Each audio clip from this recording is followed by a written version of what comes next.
pompiers et de la gendarmerie nationale ont refusé de s'exprimer.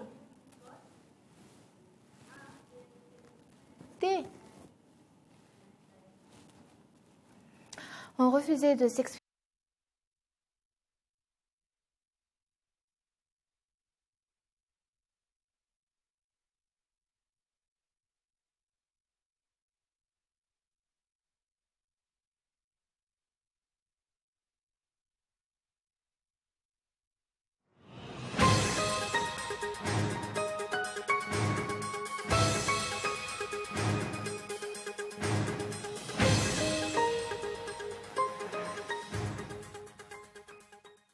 L'ancien président Marc Ravalomanana commence à négocier directement son retour à Madagascar auprès des grands pays étrangers.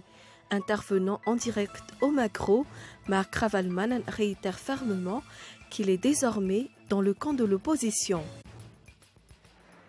5 mois après la fermeture de la BICM, ou Banque industrielle et commerciale de Madagascar, ses clients menacent de descendre dans la rue. Pour la première fois, une femme suédoise greffée il y a 1 an et demi a pu donner naissance à un petit garçon. La mère a été née sans utérus et avait pu être transplantée grâce à un don d'une amie.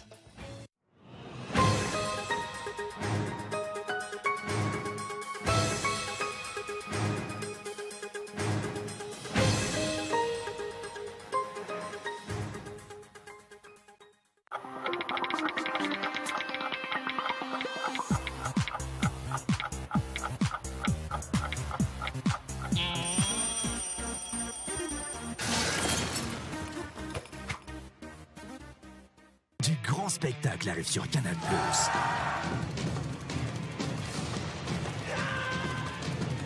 Ben voilà! De qui s'agit-il? Mais qu'est-ce qu'ils ont, Jerry? Qu'est-ce qui se passe? Demain, je m'y tiens, je prends ma journée. Oh non, mais parce que j'ai tout négligé. Les films et les séries qu'on aime sont sur Canal+. Le décodeur est à 40 000 arrières seulement pour tout paiement par prélèvement bancaire. Canal+.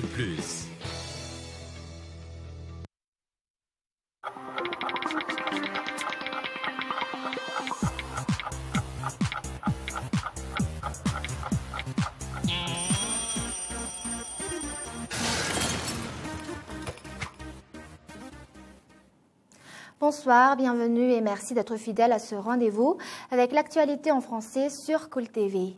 À la une de ce journal, tous les responsables des pompiers et de la gendarmerie nationale ont refusé de s'exprimer sur l'incendie qui s'était produit hier au palais d'Abundsruach.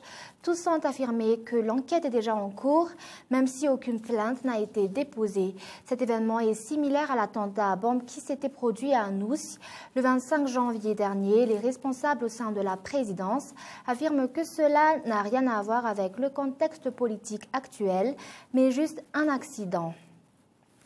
L'ancien président Marc Ravalomanana commence à négocier directement son retour à Madagascar auprès de grands pays étrangers. Aucune information n'a filtré sur l'entretien entre l'ex-président et le député Girirandjianarsou en Afrique du Sud. Intervenant en direct au Magro, Marc Ravalomanana réitère fermement qu'il est désormais dans le camp de l'opposition. Reportage de Nanjian Radzonsan. L'ancien président de la République, Marc Ravalomanana, a appuyé ce jour, lors de son appel en direct au Magro Beoujirk, qu'il est désormais dans le camp de l'opposition. Il a également déclaré qu'il n'espère rien du gouvernement actuel. Il n'a livré aucune information sur la teneur de son entretien avec le député Girirandjianarsou en Afrique du Sud. Le président Ravalomanana affirme simplement qu'il est déçu par la situation actuelle à Madagascar. Des sources affirment que le député Girirandjianarsou se présentera comme président de l'opposition à l'Assemblée nationale et actuellement plusieurs partis politiques, notamment le MAPAR, sont prêts à entrer dans le groupe de l'opposition. La question du retour de l'ex-chef de l'État reste dans le flou. Madagascar regorge de ressources naturelles inestimables. Rien que pour l'exportation de chromite, graphite et mica, le secteur minier rapporte chaque année près de 40 millions de dollars dans les caisses de l'État. Et pourtant, ce secteur ne contribue que 5% du PIB.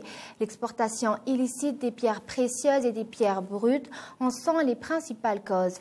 À l'heure actuelle, aucune politique n'a été appliquée dans le but d'accroître la valeur ajoutée du secteur minier. Reportage de Sidja Carvoniassan. La gendarmerie a saisi un milliardariat, 5 personnes dont 2 Pakistanais et 5 Malagasy ont été suspectés de blanchiment d'argent. Si cette affaire a été classée sans suite, ce fait permet de démontrer l'existence de transactions illicites dans le pays.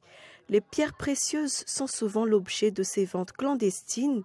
Quant à l'exploitation des pierres fines, les statistiques sont loin de la réalité. Quelques kilos par an seulement sont déclarés à la douane, alors que d'après une source, 30 à 40% des pierres précieuses vendues sur le marché international proviendraient de Madagascar. Le gramme des saphirs bleus est estimé à $800. Pour le rubis, le gramme est vendu à $400. D'après Andianar Fillalou, gérante d'une société exportatrice de pierres, le sous-sol de la Grande Île est très riche. Leur société exporte toutes les variétés de pierres, en passant par les pierres fines jusqu'aux pierres industrielles. Dans la plupart des cas, ces pierres sont déjà travaillées afin d'en augmenter la valeur ajoutée, bénéfique pour l'économie du pays. Pour les pierres industrielles, leur exportation atteint les 123 tonnes par an.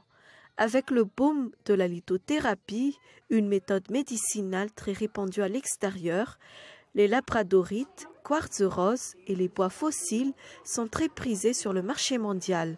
Ces pierres sont exportées vers l'Europe, l'Amérique et l'Asie. 5 mois après la fermeture de la BICM ou Banque industrielle et commerciale de Madagascar, ses clients menacent de descendre dans la rue. Leur dépôt représente 50 milliards d'ariars. 30% n'est jusqu'ici remboursé. Reportage.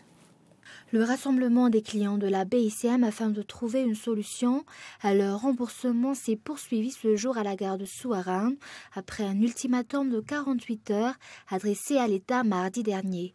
Le remboursement aurait dû s'achever le mois d'août dernier. Jusqu'ici, la plupart des clients de la BICM ne sont pas encore entrés en possession de leur dépôt, affirme Razaf Simian, un des victimes. 1283 petits déposants de la BICM réclament leur dépôt. D'après les accords antérieurs, le remboursement devait se faire en 3 vagues. La BICM a été défaillante. Après l'Air Madagascar, la Jirama et les enseignants FRAM, les clients de la BICM menacent de descendre dans la rue au plus tard mardi prochain. Les victimes attendent à leur demande d'autorisation de manifester, déposée auprès de la préfecture. Jusqu'ici, les véritables raisons de la fermeture de la BICM restent floues. L'expansion du tourisme est en perspective dans la région Analamang. Le nombre des circuits touristiques découverts augmente au fil des années. L'État décide une grande faille. Cette année, les activités de l'Ortana ou Office régional du tourisme Analamang porteront sur l'amélioration des infrastructures d'accueil. La journée mondiale du tourisme a été marquée par l'organisation d'une exposition-vente à Tanarine. Reportage.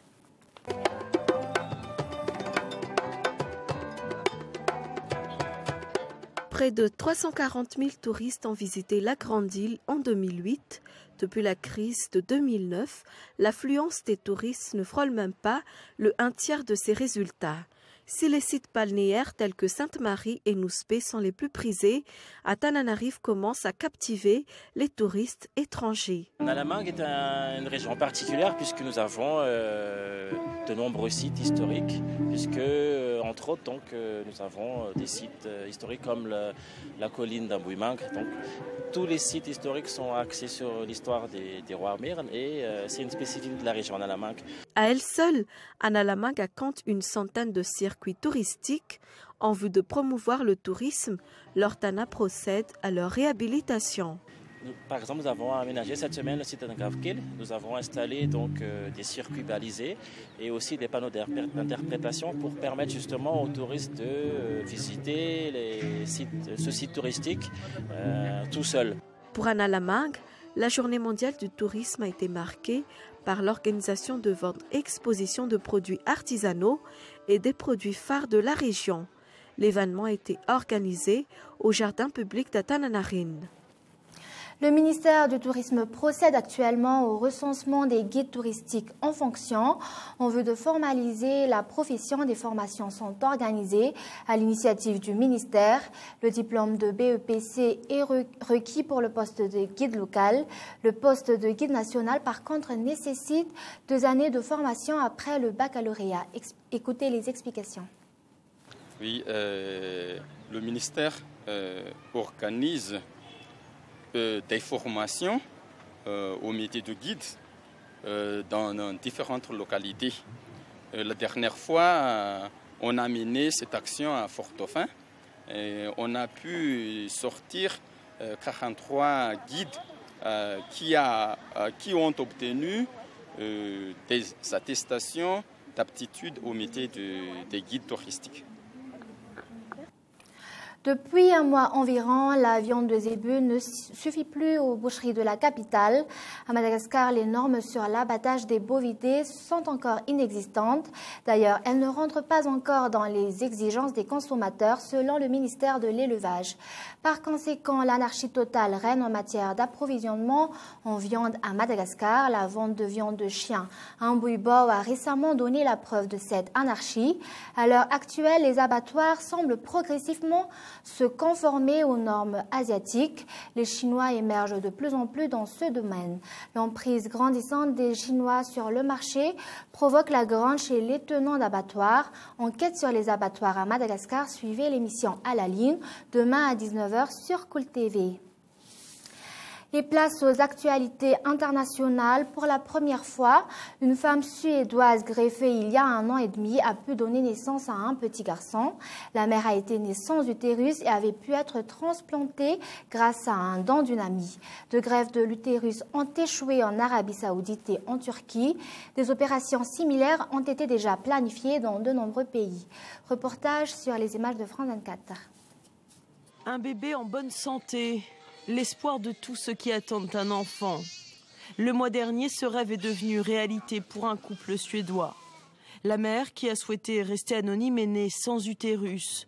Mais elle a tout de même donné naissance à un petit garçon, et cela grâce à une greffe d'utérus. Une première et un immense espoir pour les femmes à travers le monde. Je pense que cela peut avoir un impact énorme parce que cela donne de l'espoir. Cela donne de l'espoir aux hommes et aux femmes qui pensaient ne jamais pouvoir avoir d'enfant. L'enfant est un tout petit bébé. À sa naissance, il pesait 1,8 kg. Il est né au bout de 31 semaines par césarienne. Et si tout s'est bien passé, l'équipe qui a procédé à la greffe d'utérus prévient que la procédure est encore en période de test. La suite dépendra des résultats des recherches à venir sur le même sujet. Donc, cela ne va pas devenir un geste clinique comme un autre avant de nombreuses années. 2 autres greffes de l'utérus ont échoué en Arabie Saoudite et en Turquie. Cependant, des opérations similaires ont déjà été planifiées dans de nombreux pays. L'assassinat d'un nouvel otage britannique par l'organisation de l'État islamique Alan Henning, un chauffeur de taxi de 47 ans, a cheminé de l'aide humanitaire dans un camp de réfugiés en Syrie. Lors de son enlèvement, il a été assassiné comme l'a été à la mi-septembre David Hens. Parmi les réactions, celle de David Cameron. Cet assassinat montre que la perversion de ces terroristes de l'organisation de l'État islamique est sans limite.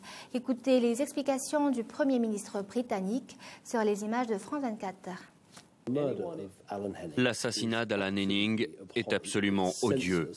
C'est un acte insensé, totalement impardonnable. Quiconque ayant encore des doutes sur cette organisation voit désormais à quel point elle est barbare.